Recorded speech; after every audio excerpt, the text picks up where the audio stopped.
Assalamualaikum warahmatullahi wabarakatuh. Perkenalkan, nama saya Sherly Hardianti, NPM saya 200302038.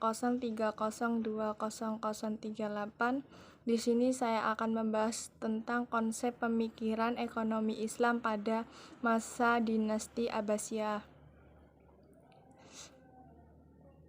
Tokoh pada masa Bani Abbasiyah dan konsep pemikiran ekonominya.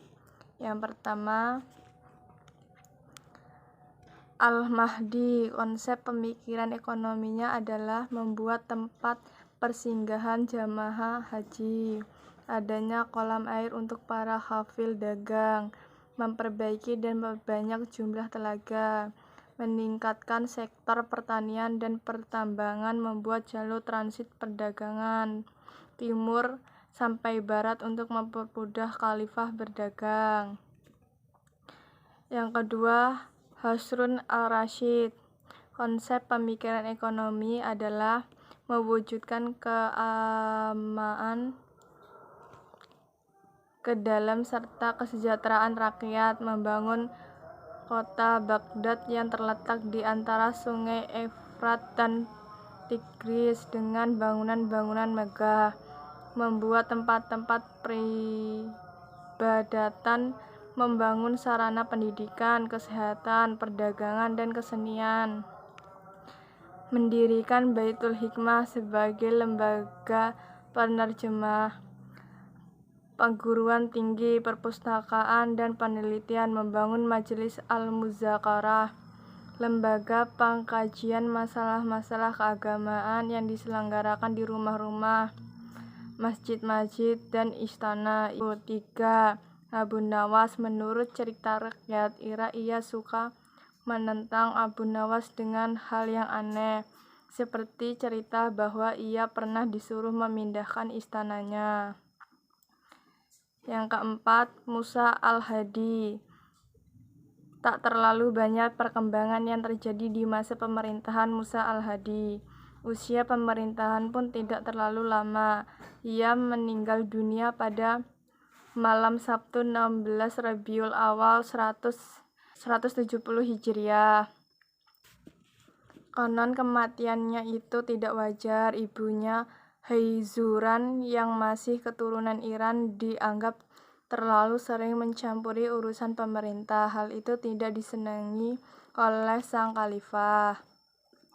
Yang kelima, Al-Amin. Sejak semua khalifah Harun sudah berpesan agar menerus tahta khalifahnya, yaitu Al-Amin dan kemudian Al-Ma'mun, menjaga kekompakan mereka. Bahkan kesepakatan ini ditulis dan disimpan di dalam Ka'bah. Namun Al-Amin begitu naik menjadi khalifah malah berusaha menggeser Al-Ma'mun dari jalur suksesi. Inilah yang menjadi penyebab perang saudara kedua putra Harun ar-Rasyid ini. Sejarawan menyebutnya sebagai fitnah keempat dalam tubuh umat Islam. Yang keenam, Al-Ma'mun. Konsep pemikiran ekonomi adalah mendirikan sekolah Baitul Hikmah, pusat penerjemah kebudayaan dan ilmu pengetahuan. Jabir ibn Hayyan 721 sampai 815. Jabir adalah ilmuwan dari Iran yang ahli di bidang kimia. Dia adalah orang pertama yang mengidentifikasi zat yang bisa melanjutkan emas. Jabir juga orang yang pertama menemukan asam sulfat, klorida, dan nitrat. Kontribusi lainnya ialah pada penemuan alkali. Karya-karya Jabir antara lain kitab Al-Kimya, kitab Al-Sabiin, kitab Al-Rahman, dan lain sebagainya. Yang ketujuh, Ibnu al-Nafis 1213 sampai 1288. Ibnu al-Nafis merupakan ilmuwan dari Damaskus yang punya kontribusi besar di bidang medis. Ia merupakan ilmuwan pertama yang mengucapkan teori pembuluh darah. Ia secara akurat dapat mengidentifikasikan peredaran darah dalam tubuh. Ibnu al-Nafis sering dijuluki sebagai bapak fisiologi peredaran darah. Yang ke-8, Ibn Sina 980 sampai 1037. Dunia medis kini semakin berkembang. Perkembangan tersebut terkait ilmuwan Persia. Buku yang ia tulis menjadi pedoman mahasiswa kedokteran di Eropa hingga tahun 1600-an. Al-Khawarizmi ialah ilmuwan muslim yang anti di bidang matematik. Ilmuwan dari Persia ini menemukan sistem penomoran 1-10. Ia juga berjasa menemukan konsep aljabar dan algoritmik.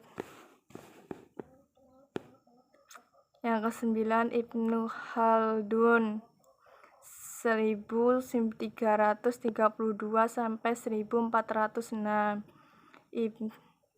Ibnu Khaldun ialah ilmuwan dari Tunisia yang dikenal sebagai bapak pendiri ilmu historiografi, sosiologi, dan ekonomi. Karyanya yang terkenal adalah Muqaddimah al-Zahrawi. Al-Zahrawi ialah ilmuwan dari Cordoba yang ahli di bidang kedokteran. Dia yang menemukan konsep operasi modern. Penemuannya yang sangat berguna hingga kini konsep untuk membuat proses persalinan. Yang ke-11, Ibnu Haytham 965 sampai 1040. Ibnu Haytham ialah ilmuwan Irak yang ahli di bidang matematika. Ia dikenal sebagai pendiri apotik modern. Ibnu Haytham berhasil mendedah konsep cahaya kemunduran Bani Abbasiyah. Wilayah kekuasaan semakin luas. Heterogenitas penduduk yang menyebabkan kekurangannya persatuan merajalela. KKN. Merosotnya ekonomi, terjadinya stagnasi dalam lapangan ilmu pengetahuan. Sekian dari saya ucapkan terima kasih. Wassalamualaikum warahmatullahi wabarakatuh.